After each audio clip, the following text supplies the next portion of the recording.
संभाजी महाराजांच्या पुतळा लोकार्पणावरून वाद। खासदार संजय राऊत वेळेवर न पोहोचल्याने समितीकडून स्मारकाच्या गेटला लावलं कुलूप।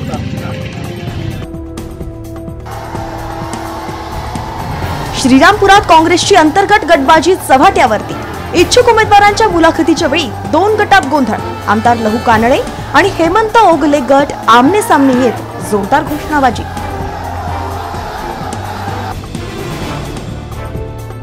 ओबीसी नेते श्रावण देवरेंच्या घराला फासलं काळं। देवरेंनी 2 समाजात तेढ निर्माण करणारी पोस्ट सोशल मीडियावर टाकल्यानंतर राडा।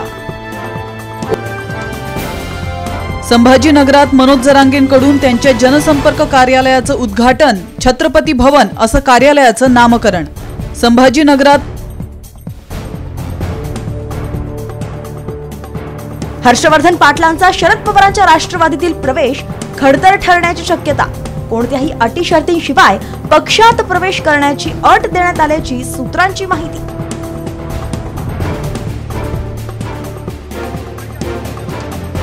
अजित पवारांना भाजपात सन्मान उरला नसून भाजप तुकडे टाकतील ते घ्यावे लागतील। विरोधी पक्षनेते अंबादास दानवेंची खोचक टीका।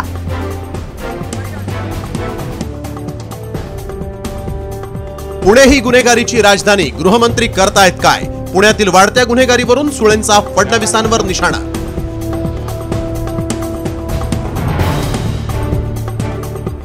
हर्षवर्धन पाटील बाहेर पडतायत की त्यांना बाहेर काढलं जात आहे? हर्षवर्धन पाटलांच्या शरद पवारांच्या पक्षातील प्रवेशावरती नाना पटोलेंकडून शंका व्यक्त।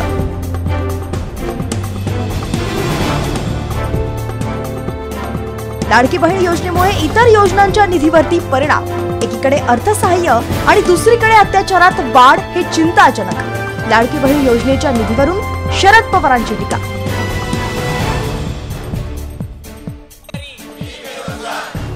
एमपीएससीच्या अध्यक्षांना देवेंद्र फडणवीसांचा फोन।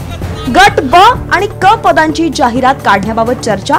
आठवडाभरात जाहिरात काढण्याचं अध्यक्षांचं आश्वासन।